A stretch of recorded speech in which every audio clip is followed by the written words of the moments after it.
Thank you to Surfshark for sponsoring today's video. What's up you guys, it's Katie, welcome back to Steal the Spotlight. It is no secret that I love taking inspiration from iconic characters. There's a lot of it on this channel, but I wanted to switch it up a little bit today. So I've taken a mix of TV shows and movies, and rather than just doing a recreation of a specific character, I'm actually going to be coming up with an outfit that I would wear if I was in said film. And this was a trend on TikTok a little while ago, but I wanted to flesh it out with some of my faves today because this is honestly one of the best ways to come out with new outfit ideas, because if you're indecisive like me, it gives you like a good sense of direction, but it still gives you that creative freedom to play around with. Gossip Girl is always one of my most requested, but still to this day is the one I find the most difficult. I don't know if it's just so far out of my comfort zone, but there's something about having to look very expensive and luxurious that my wardrobe just can't quite achieve. But this is what I would wear if I was a minion under Blair Waldorf's reign. Please try to ignore the lopsided bow. This is actually just gift wrapping ribbon, so yeah. This pinafore is so cute. It's a really good fit and definitely the sort of thing that could transition well into a Scream Queens inspired look too. It could potentially even fit better in that because obviously there's more of an emphasis on those pastel tones, whereas I do feel like for Blair, she's more of like a bold primary color person, but I don't know, I'm sure one of her minions could get away with a bit of pastel action. I do love the outfit as is, but one of the signatures I think of when it comes to Gossip Girl styling is a really thick winter coat. As someone who lives in a very warm climate pretty much all year round, I don't have to deal with the struggle of having an outerwear piece consume your entire outfit, but that is kind of what happens here. And since it is so dark, I wanted to make sure I could still have those pops of baby pink peeking through, so I threw on a headband because duh, and also these colored tights. I thought we'd continue on with the Gossip Girl theme, and I've come up with another outfit, this time if I was under Jenny's reign, which gives us a totally different feel. This one feels like such a throwback to me. In year 8, year 9, I wore my hair like swooshed across like this all the time, and this would have been my ideal school uniform too. Sadly, ours looked nothing like this. Actually, is it a uniform in Gossip Girl? Because the male characters clearly have a uniform, but the girls seemingly are wearing whatever the hell they want. But anyway, the base of the outfit definitely has a uniform feel to it with the tie and the plaid skirt. Of course, I had to do a leather moto style jacket. At the time, this was like everyone's wardrobe staple must-have piece, so couldn't forget this. I feel like another signature was definitely like the heeled black booties, so I threw those on with these fishnets and just layered a couple of necklaces. If I wasn't so lazy and I didn't still have a ton of outfits to film, then I would have smudged on a lot of black eyeliner as well to complete the look, but let's just pretend it's there. I believe one of my first ever character lookbooks was actually a Friends inspired one, like years and years ago, so I thought I would revisit it today, but with a very, very casual spin. I feel like usually people will think about Rachel Green's outfits, but I wanted to do something if I was a character that was a little bit more influenced by the men's fashion at the time. It's a very casual and simple look, and honestly I think you'd see this sort of thing in pretty much any production from around the late 90s that has more of a focus on like 20-something sort of characters rather than teen films. White tee and jeans is your classic base, and then you could either opt for just the vest or just the blazer, but I feel like doing both spices it up just a little bit. Actually, let me know who your favorite Friends character is. For me, it's always been Chandler, and I think you can kind of see that in the outfit as well. It's like a little bit Chandler, a little bit Joey, but I don't know. I really wanted to include something set in the 70s because it's been a little while since I dabbled in style from that era, and there is almost a classic feel to it as well. And obviously there was a few options, but in the end I decided on Almost Famous. Honestly, I do feel like this one is pretty similar to something Penny Lane would actually wear in the film, but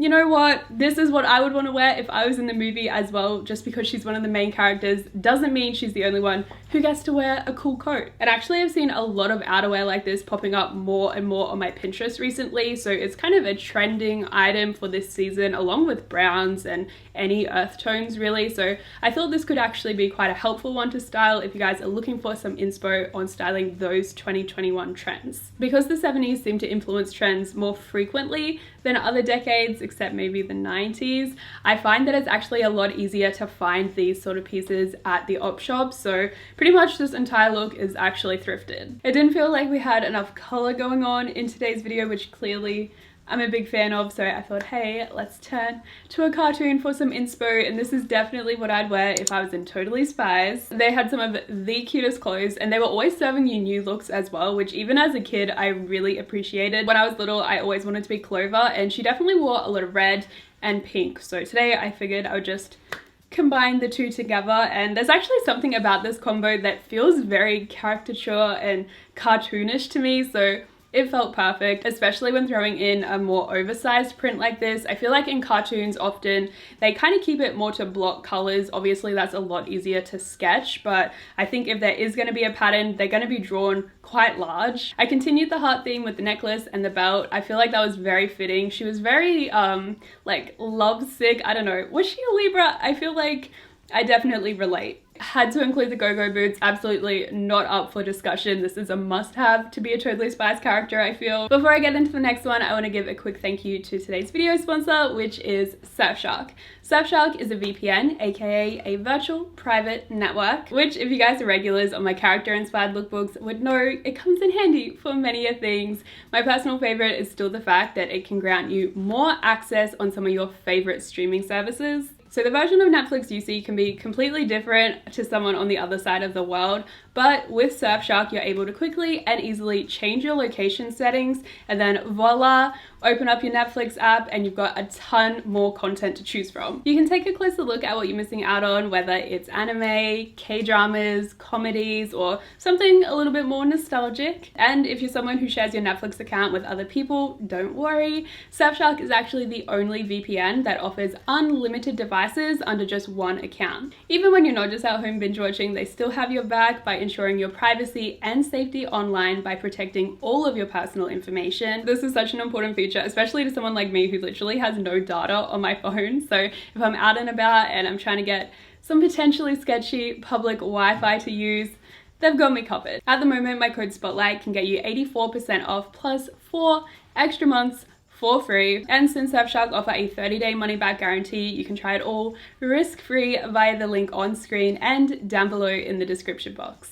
Of course, this was the perfect excuse to come up with another outfit to represent my Hogwarts house, Slytherin. I have actually done a full Harry Potter lookbook like a couple of years ago probably, and I've been to Universal Studios twice, and both times I did a Slytherin inspired outfit there as well, which you would have seen over on my Instagram. Hopefully this is showing up on camera okay, but this is like a dark green snake print on the skirt, and surprisingly I don't have much in terms of forest green in my closet. Literally this shirt is the only thing, and I do think it's cute on its own, but I don't know, something about Harry Potter just makes me want to kind of layer up a little bit with the look. So I have two options. First one was just this cropped blazer, and I also tried teaming it with these like arm warmers over the top to bring more of that grey into the mix. I'm not entirely sure how I feel about it, but you know, we got the right idea, I suppose. I also tried out this long hooded cardigan, which was actually my mum's from like 20 years ago, I want to say, but since it's kind of reminiscent of like a robe, I felt like it sort of played into the cloaks that they wear throughout the series. I don't know, I always have so much fun playing around with this sort of aesthetic that I associate with Slytherin now, but let me know what house you guys belong to and what sort of aesthetic you associate it with. You know I had to try and channel some rich bitch K-drama energy for this video, and Sam said when I walked out in this look that I looked like the second or even third love interest that everybody hates, and I was actually quite proud of that. So I feel like we've achieved the goal. This dress I actually originally bought because it reminded me of the two-piece set that Moon Young wears in It's Okay Not to Be Okay, and I am just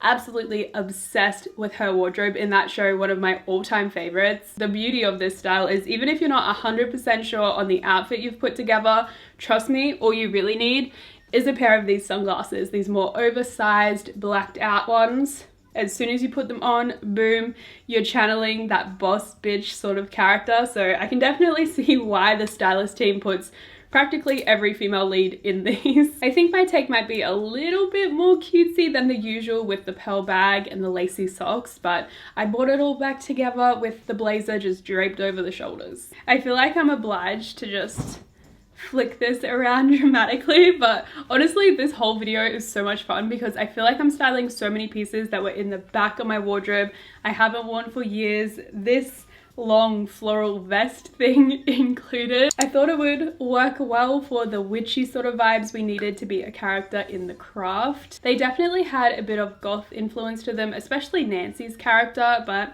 I don't know, I didn't feel like doing all black and I thought that this muted purple would be a really nice tone to introduce. I know this could be said for pretty much all of my outfits, but when it comes to their character design, I definitely feel like layering is an absolute must. I threw on some different textures like I usually do, but I also thought it was a good opportunity to play around with different lengths as well. Because this is like a full length outfit and quite covered up, I think varying the lengths of different items can really help kind of distract the eye and it doesn't just look like one block blob. With so many of the 2000 trends being adapted over the last year or so, I thought it'd be fun to do a real throwback, and my mind instantly went to Lizzie McGuire, one of my favorites of the Disney originals. I don't know, I just feel like their stylist team was a little bit more playful with things, so I find myself getting more inspiration from them than any of the others. You could 100% make a very wearable outfit by taking inspiration from this show, but I still wanted to include some real classic Disney 2000s tackiness in all its glory. So of course we had to go with the skirt over some funky pants combo. I mean, come on, this was an absolute staple even for their red carpet appearances. Another classic, the platform foam flip-flops, absolute icon of their time. Another essential would be playing around with some funky hairstyles and just going in with the hair accessories. Even if you wanted to strip back some of the more tacky inclusions, I actually think just the top itself is screaming Lizzie McGuire, and it's actually what started this entire look and actually sparked the entire video itself. So shout out this top. I am well aware that this is definitely not for everyone, but hear me out. I wanted to make a bit of a Wes Anderson inspired character. I've actually done a full lookbook on some of his work before, so I'll leave a link to that. I haven't watched it in ages, but I remember at the time being quite chuffed with it, so check that out if you want. But this one I feel like leans more to Moonrise Kingdom probably with this sort of color palette. I don't know, as much as this isn't the sort of style I would typically gravitate towards, there is still something really pulling me in, and I feel like it might just be the fact that it looks like the sort of outfit someone who has a lot of character would wear. You know, they're not gonna be boring, they're not gonna be normal, They've got some sort of story to tell. This skirt is what I based the entire outfit of. It has this kind of pinky peach tone to the flowers and then the green in the stems, which obviously I just dragged through to the outerwear choices. The center of the look is more dainty and leans more springtime, but I like the idea of throwing on this oversized parka, the fur hat, and the boots. It kind of makes it seem as though, you know, they're not sure what they're in for. It might be a rough time out there, so they need some protective layers as well. I love this look so much. I pretty much just took a collection of all of my favorite things and dumped them on me, but you know what? It works. I feel like